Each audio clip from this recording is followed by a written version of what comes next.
What if the most powerful law enforcement agency in the country quietly pulled over 1,000 agents off dangerous cases, not to save lives, not to protect children, but to shield the reputations of elites connected to Jeffrey Epstein? That's the story a whistleblower has laid bare and Senator Dick Durbin just dragged into the light. The FBI, pressured by political leadership, shifted its resources from fighting violent crime to combing through Epstein's files, and what followed has left many Americans wondering whether justice in this country serves the people or only those with influence. For years, whispers about Epstein's connections to the powerful have floated through the public conversation. Politicians, business tycoons, celebrities, so many names have been speculated, but few answers have ever been delivered. As Attorney General, she told Fox News the list of Jeffrey Epstein's clients was, quote, "sitting on my desk right now to review," end of quote. 6 days later, Bondi released binders of documents related to Epstein to MAGA influencers. But the documents she released were already publicly available. The absence of any client list led to a predictable, immense blowback. Attorney General Bondi then returned to Fox News, the mothership, and made another startling claim: that a whistleblower told her that the FBI withheld thousands of pages of documents, and then she promised the country would see the, quote, "full Epstein files." Yet, over the next 4 months, DOJ and FBI were silent on this issue until an unsigned July 7 memorandum was issued, finding that, quote, "systemic review revealed no incriminating client list." So what happened during the 4 months between Attorney General Bondi's sweeping claims in February and this July 7th memorandum? Our Judiciary Committee learned the embarrassing truth. We were contacted by a highly credible whistleblower describing Attorney General's pressure on FBI to quickly review and produce more Epstein documents as promised. For 2 weeks in late March, the FBI assigned approximately 1,000 personnel in its Information Management Division and hundreds of additional agents from the New York field office to work 24-hour shifts to review and produce more Epstein documents. These officials were told to, quote, "flag any records in which President Trump was mentioned." Essentially, agents were pulled out of their field from their work combating narcotics and violent crime to review this mountain of documents. Other important FBI work was effectively shut down, according to the whistleblower. Using tens of thousands of personnel hours at the expense of public safety for no other reason than to try to bolster baseless claims you've made is unconscionably reckless. President Trump has not helped the situation.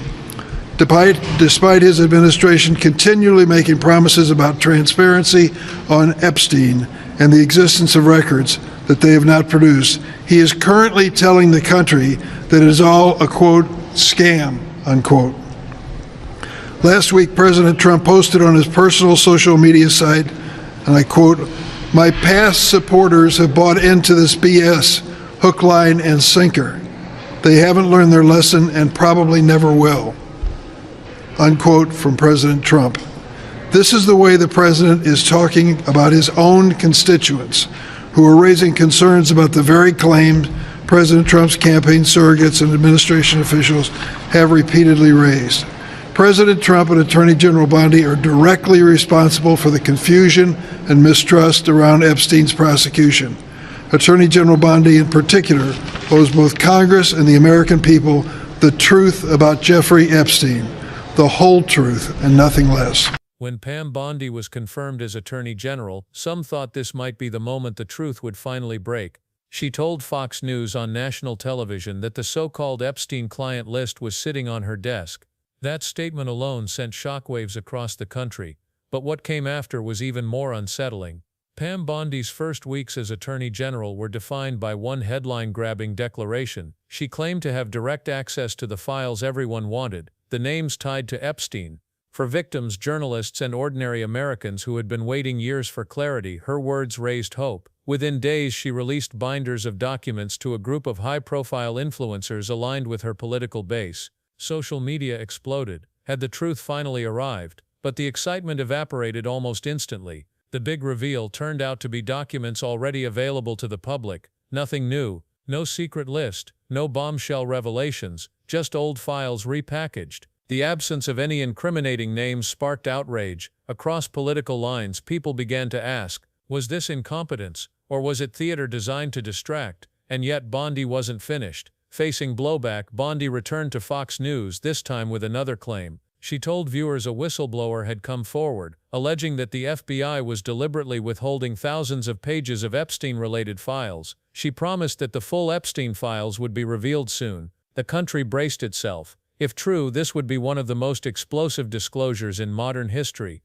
The very idea that thousands of hidden records existed, records that could expose who enabled Epstein, who protected him, who participated in his crimes, was enough to reignite public anger. But behind the scenes, something unusual was happening. A highly credible whistleblower contacted members of the Senate Judiciary Committee, and what they described wasn't transparency, it was manipulation. According to this whistleblower, Bondi pressured the FBI to prove her words true. She had gone on national television and promised revelations. Now she needed the Bureau to deliver, no matter the cost. For 2 weeks in March, the FBI reassigned around 1,000 employees, yes, 1,000, from its Information Management Division. On top of that, hundreds of agents from the New York field office were pulled from their ongoing cases. Their new mission: work around the clock, 24 hours a day, to review and process Epstein files. Think about the scale. Agents who had been targeting drug cartels, fighting fentanyl trafficking, tracking violent gangs, suddenly ordered to sit in rooms flipping through binders, combing databases, and flagging files. The whistleblower described entire investigations against violent offenders grinding to a halt. Communities already struggling with crime saw fewer agents on the ground. The work meant to protect families was sidelined, not for victims of Epstein but for political optics, and the instructions given to these agents were even more disturbing. According to testimony shared with senators, agents were not directed to prioritize evidence of trafficking networks, potential abusers, or unidentified victims. Instead, they were told to flag any records mentioning specific political figures. Imagine being a federal agent trained to take down traffickers and killers, suddenly told your main task is to highlight references to politicians, not protect the vulnerable, not unearth the truth, just safeguard reputations. The whistleblower called it reckless beyond imagination. Tens of thousands of personnel hours were consumed, not for justice but for theater. And once the review was done, what did the public receive? Nothing. For 4 long months after Bondi's televised promises, the Justice Department and FBI stayed quiet.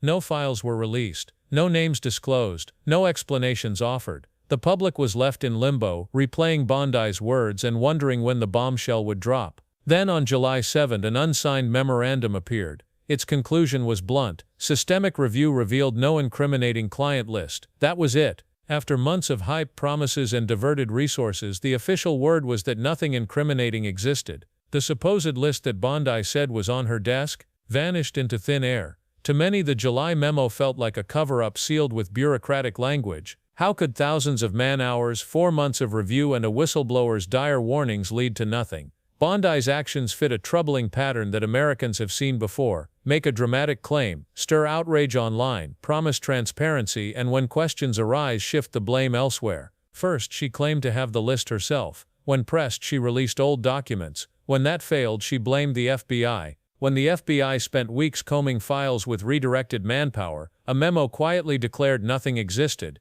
Each step deflected responsibility, but none delivered the truth, and the collateral damage was enormous. Cases of drug trafficking stalled, violent crime investigations paused, communities left vulnerable while political leaders played games with one of the darkest scandals in modern history. The numbers alone are staggering. Over 1,000 FBI employees reassigned, hundreds of agents sidelined, 2 weeks of non-stop shifts, tens of thousands of hours spent, not to protect the public, but to validate a claim made on television. What was lost during that time? We may never know. Cases delayed often mean criminals walk free. Evidence goes stale, witnesses disappear. Every hour matters in investigations involving narcotics, gangs, and trafficking. By pulling resources away, lives were put at risk, and yet this story has barely pierced mainstream coverage. In an age when scandals are measured by clicks, the misuse of federal agents has slid under the radar. But for families impacted by crime during that period, the cost was real. Some may ask, why revisit this story? Why focus on Pam Bondi's claims and the FBI's actions months ago?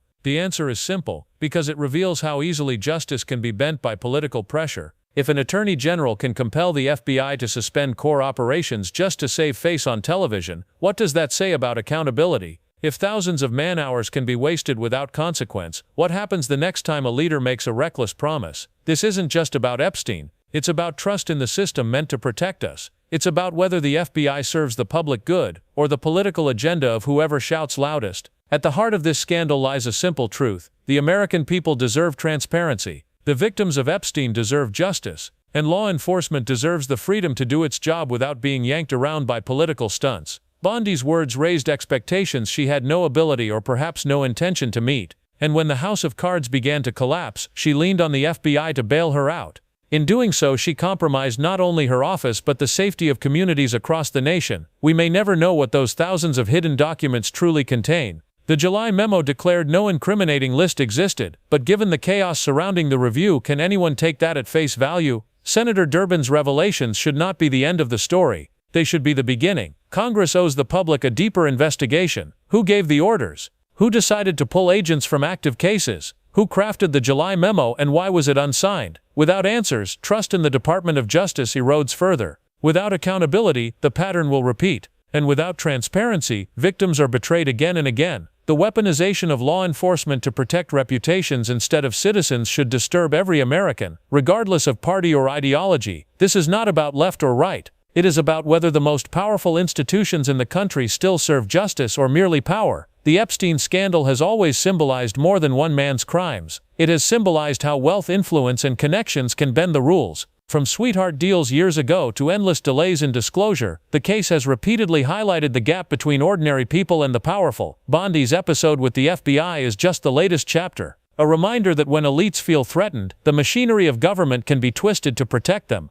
And each time that happens, the gap between justice promised and justice delivered grows wider. This moment should alarm everyone. The story Senator Durbin exposed is not just about Pam Bondi. It is about what happens when political leaders treat the nation's top law enforcement agency as a shield for their own reputations. 1,000 agents sidelined, violent crime cases paused, a public misled, and in the end, no transparency, no justice, only confusion. The question now is whether Americans will accept it or demand better. Because power only answers when people are watching. If you believe in real accountability, don't let this get buried. Share the story, talk about it, keep asking questions. Because until the whole truth is known, none of us can be certain that justice is truly being served.